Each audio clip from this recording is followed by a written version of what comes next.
Good evening, everyone. What a pleasure to be here. A philosopher at CERN. I think that's a great place to meet. I'm very excited to dive with you into the world of quantum computing, into why we build and develop quantum computers, what we use them for, how they work, and also how we can make sure that as society we can use them in a way that we all can profit from them. So, as you know, as society as a whole, we have a number of tremendous challenges that we're facing, from feeding the world's population, the climate crisis, better stable markets, better financial markets, to drug discovery, something that is currently relatively slow, as we unfortunately had to experience over the last years. These problems are so challenging because they're incredibly complex. They're actually so complex that with our classical computers, they're coming to the limits. And as you know, the classical computers that we're having, they're huge. So there's something about these types of problems that makes them specific, that with our classical computers, some of them we can't even address just by the nature of how some of them work, so just by the nature of how nature works. So to look a little bit closer into the kinds of problems, what they are, and which ones we can address and which ones we can't address, I find this graphic really helpful. So if you think of all the types of problems that we're having, the types of problems that we can address today with classical computers are in the middle. Those are the white problems. As you can see, it's a relatively small subset. Then there's a huge type area of problems in the light blue, which are the problems that we can't address adequately today. And then there's the blue ellipses, which is the types of problems that we hope to be able to address with quantum computers. And it's not because I'm really bad at PowerPoint that the ellipses actually spans into the dark, but it spans into the dark because there might be a type of problem that we can't even think of today that we will be able to address with quantum computers. So you've seen that there really is a number of large complex problems that we hope to address with quantum computers. So what might these be? I can tell you the numbers in the white, in the middle in the white. The types of problems are things like writing emails, number crunching, potentially streaming Netflix, rewatching this talk at some point. But the types of problems that are in the dark blue are problems like this. So they range from simulating quantum systems. As we know, nature doesn't behave according to the laws of classical physics, it behaves according to the laws of quantum physics. So with classical computers, we cannot simulate nature accurately. We do need quantum computers for that. So that's one big area, and that spans to areas such as quantum chemistry, material sciences, and high energy physics, a place that we find us in here. There's also potential applications in the area of artificial intelligence, where we can potentially do better model training, pattern recognition, and also in the area of optimization. As you know, optimization problems are very, very challenging problems, and so doing those optimization problems faster has huge potentials. But okay, seeing what we could do with quantum computers and what classical computers aren't adequate for, of course, this raises the question, well, what is it then about quantum computers that makes them so special? The answer, the basic principles of the answers lies in this two sides of the graphic. On the one hand side, you see what we call a qubit. So you know that in classical computing, we compute with bits. Bits, we can represent information in the form of 1 and 0. But with qubits, we can harness the principles of quantum physics and can actually represent not only 1 and 0, but also 1 and 0 at the same time. So 1 and 0 at the same time, that uses the principle of superposition. What is that? How might that work? There's a nice analogy that you can use to think of it. Think of tossing a coin. You have the coin on your hand, on the palm of your hand, and there you measure it. It's either 0 or 1. Then you throw it into the air, and while it's in the air, you can't tell, is it 0 or 1? It's in a state of superposition, you could say. When it lands back in your hand, it's again either 0 or 1, or either heads or tails in that case, and so you've measured it. And you can think of it similarly when you hear superposition, it's a similar principle. And so we can actually encode information in those states. So with a qubit, we have twice the amount of information that we can encode, and if we add multiple qubits to another, which we're doing in a quantum circuit, then this phenomenon actually grows exponentially. And since the past 2 years, I don't have to explain exponential growth to you anymore. So you can imagine what exponential power we're having in using quantum computers and harnessing some of the principles of quantum physics, such as superposition, entanglement, and of course more. The question then is, well, how can we control these qubits? Because in order to calculate with them, such as with classical computers, we need to control them and also tell them how to actually calculate with them. And this is what we call quantum circuits. It's another term for just a quantum algorithm. So we put them in a certain order, we tell them certain ways to behave, and then we can measure them at the end. And this is how we then read out our measurements and the result of our calculation. So this is the basic principles of quantum computing, and don't worry, this is not going to go into a lecture, but gives you some of the basic principles that allows you to understand why they're so powerful and why we're so excited about them. So the next question then, of course, is, well, okay, that sounds fine, but where are we? Is that theory? Do we have them? What's the road ahead? And you're noticing that we're really exploring uncharted territories here. And for any exploration, typically what you take with you is a map. And typically this map also looks relatively messy because it has a lot of details on the map. So I've brought with you a map that we're using to explore the territory of quantum. And as promised, it looks a little bit messy, or at least very busy. But don't worry, we'll go through it in detail, or I'll help you how to read this map. So start at the bottom in the dark blue. This is where you can see the hardware. So you see one of the qubits, or actually in the first one you see 27 qubits on a chip. This is what we started with 2019. This is actually when we put the first quantum computer on the cloud. So if you had tried to use a quantum computer in 2019, you could have used them via cloud. And then since then, we've progressed. And if you go to the top, you see the timeline. And so you see that in 2022, we've released a 433 qubit system. So you see that the systems are growing. The number of qubits on the chips are growing. And then you can see also from today, 2023, 2024, and to beyond 2026. What you can see, and what I want to draw your attention to as well, is to the top.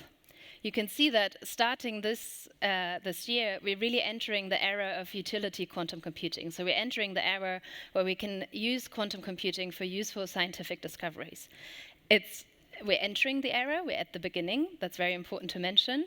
But you can see that also as we're growing the systems and making significant advances in the middleware, and I won't go into detail there, we really are getting towards further advancements on all of the levels. So when you wonder, where are we with quantum computing, what's the map or what's the roadmap ahead, think of something like this. And this is actually publicly available, and we're accountable to it. And so far, we've achieved every step of it. So it seems to be a reliable map as well. So I've shown you sort of a picture of a qubit, what it might look like, but I also want to show you what a qubit and what qubits actually look like on a chip. So the chip that we've released last year, this is Osprey, is a 433 qubit chip, and you can think of it looking like this if you kind of opened it up and looked at it from the side. And this is you can see the architecture and how the qubits are arranged on that chip. But often when you hear about quantum computing, you hear, and it's very impressive also, the number of qubits on a chip. I mean, consider that this chip is just a tiny bit larger than a penny coin. So it's very, very impressive. However, there's other elements that you need to bear in mind when you're considering the performance of a quantum computer.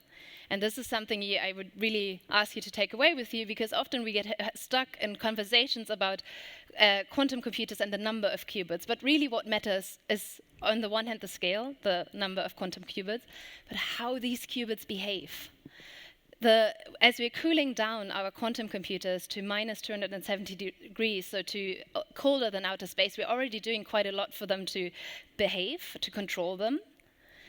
But they still do misbehave at times. So we need the quality, we have a measure for a quality, which is about the fidelity of the qubits and the circuits as well. And then, of course, as you know, with any computation, there's speed. You don't want to run a computation, wait forever, and just get bored waiting forever. So those are the three aspects you should actually look at when you're wondering, where are we with quantum computers? Are they good quantum computers? So going back to why do we build them? So I've told you we have a number of complex problems. I've told you only a few, maybe the most important ones, maybe not, but a few really, really important ones that as a society we're grappling with. And I want to focus on the one in drug discovery and in healthcare and life sciences. So you heard that quantum computers can simulate nature. So naturally, it's natural to think of, okay, where do we simulating nature that's in the area of healthcare and life sciences? And there is institutions such as hospitals that also do research. One of the largest ones actually is in the United States, is Cleveland Clinic. It's a very large institution that does research, but also is a hospital itself.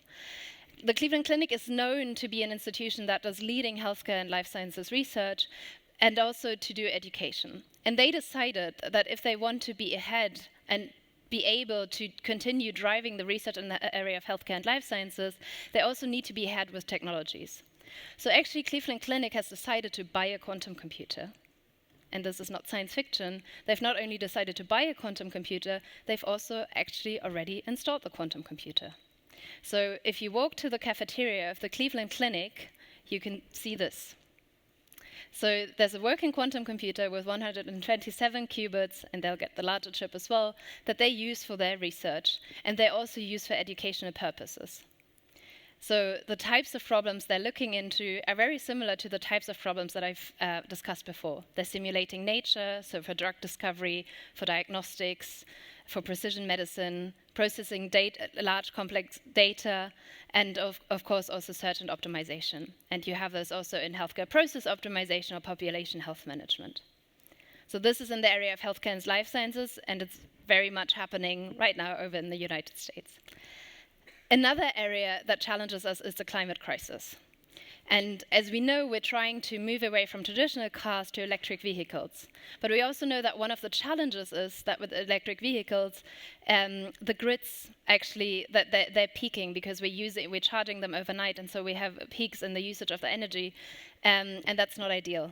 And as an energy supplier, and one of them is E.ON, you might have heard of, they're really interested in having an optimized way of how the energy is distributed across the grid. And so they're actually looking into using quantum. This is an incredibly complex operation, an incredibly complex optimization problem. So they're looking into using quantum computers to see whether they can optimize the way that energy is being used in the grids. Another that is also related to the climate change and also in some way related to electric vehicles and using more batteries is from this car manufacturer. You might know that batteries currently, they're very heavy, they don't last as long as we would like them to, so they need to be lighter and last much longer, and for that we need to discover new materials. And so this company is looking into discovering new materials with quantum computing. So again, we're going back to simulating nature to see whether there's better materials for the use in batteries. So I think this makes really clear what the potential of quantum computing is, and that the prospect of being able to address these really challenging problems is really fascinating. However, there's one challenge that we have as a globe. And that is who has access to quantum computing, who partakes in the research of quantum computing, and ultimately also who will benefit from these tremendous benefits that I think we would all want to benefit from. If we look at who currently invests into quantum computing and who currently across the globe has a quantum computing strategy, we see something like this picture. And as you can see, the picture is colored very heavily on one side of the globe and not so much on another side of the globe. And this is a challenge, that we're seeing with digitalisation in general and the risk that we're seeing with quantum.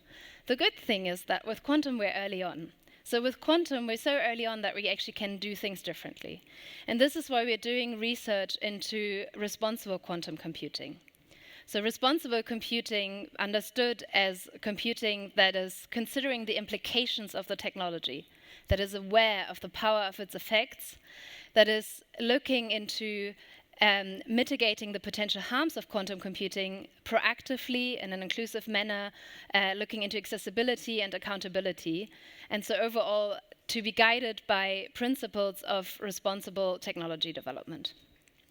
And this is really, as I mentioned, we're really early on. So we're at the beginning of the era of quantum computing. So it's really, really high time that we think about this, because we can be proactive.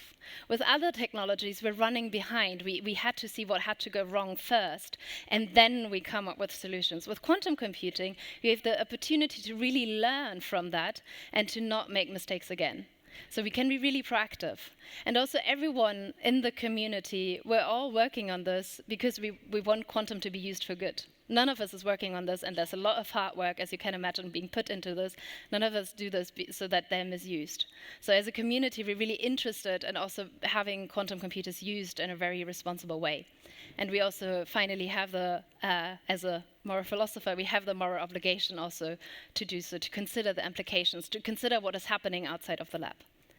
Unfortunately, I'm speaking today at CERN because there's actually a wonderful initiative that was born not far away from here at Jester and is now hosted at CERN, which is the Open Quantum Institute. The Open Quantum Institute that was just announced very recently, or launched very recently, about a month ago, has the mission to make quantum computing accessible for everyone, to grow education, to grow the awareness, especially also among policymakers, and to make sure that in addressing these most complex problems, we're addressing those that have already been identified as being the most complex problems, namely those that we're addressing within the SDGs. So this is a very real initiative that is happening, that is starting to address the challenge that I've mentioned. So coming to conclude, you've seen that with quantum computing, there's a lot of potential. We can improve nitrogen fixation for creating ammonia-based fertilizers. We can potentially find new materials to better store carbon. We can find better financial models for more improved financial markets. And we can discover new class of antibiotics, new classes of drugs that we urgently need. If you now think, well, this sounds a lot of the future, this sounds very rosy, then I'll just leave you with this. Then I think you're thinking too classically.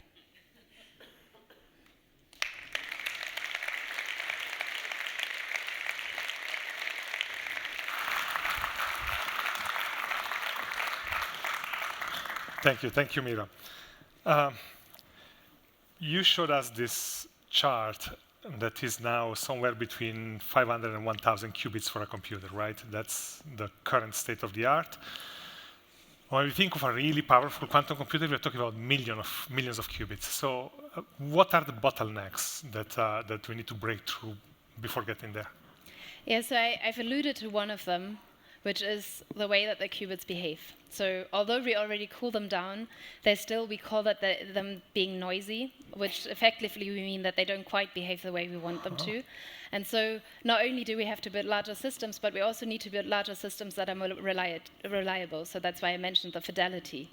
And so that is an engineering challenge that we need to overcome. So it's really one where we need breakthroughs, and we're making breakthroughs on a sort of daily basis to overcome this engineering challenge. Another challenge then also is in making sure that when we're using quantum computers, we're finding the right problems to use them for now. So we're partnering with a lot of institutions to make sure that as we have these as we're sort of chartering into those territories, and as we're starting to be able to really use them, that we're using them at that moment for the right problems and not using them for something that is not actually relevant.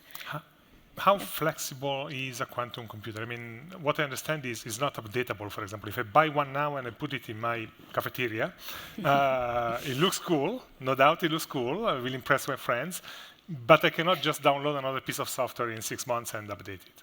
So how specific are they to specific tasks? No, so we're building the aim is to build universal fault tolerant quantum computers. So there's a lot of work going on, of course, with the software and the middleware to improve that. But it's kind of, I think you need to change the way you ask that question as well, and thinking because you come with a problem that is relevant for a quantum computer, and so you know you need to, of course, address it in ways, or kind of put it in ways that it can be run on a quantum computer, and then you can run it. So you use a different software. It's a software, for instance, we call Qiskit. It's an open source software as well that you can use. But yeah, you need to kind of make sure you've found a problem. So if you came and wanted to crunch numbers or write emails with a quantum computer, I hope someone would tell you very early on to not do that. Not do that. Just out of curiosity, the quantum computer we saw from Cleveland, what's the price range for a machine like that? I work in research. I don't sell these things. Wrong person to ask. I suspect it's in the several million. But going back to the question that he had before, so there is the aspect of using quantum computers to optimize, for example, electric distribution, etc., etc. There is also the aspect of quantum computers using a lot of resources and energy, right? The machine we saw is probably, I don't know, 3 cubic meters in size, but the actual computer is something like this. Yeah. So all the rest is wiring, cooling, and supporting machinery.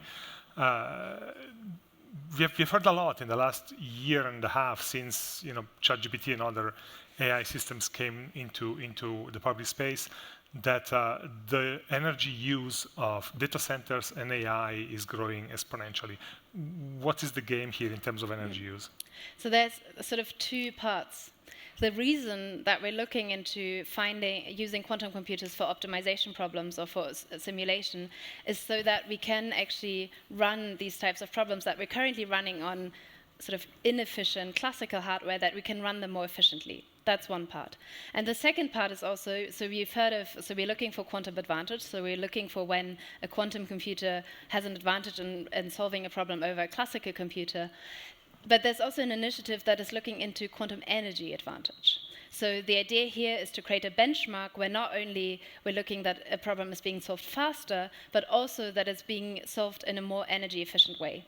And so this is actually something that I think most of the community is currently looking at and doing active research into, because of course the question is, as quantum computers will run in sync with classical computers, so you can't think of one or the other, you will use them together.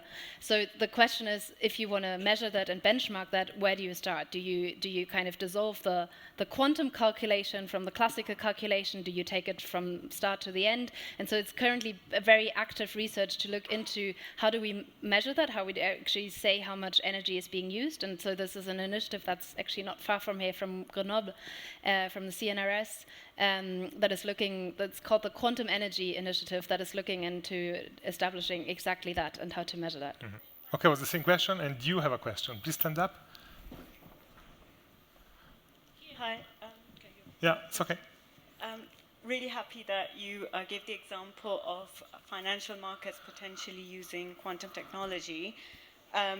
So I know that banks, in some cases, are quite dependent still on legacy systems for various reasons. So for these institutions to effectively leverage quantum technology, what kind of changes are you expecting to see at like an enterprise operating model for these banks to be able to effectively use this? And like on a high level, how would you go about building a capability to use quantum data analytics, for example? Yeah, I think that's a very excellent question.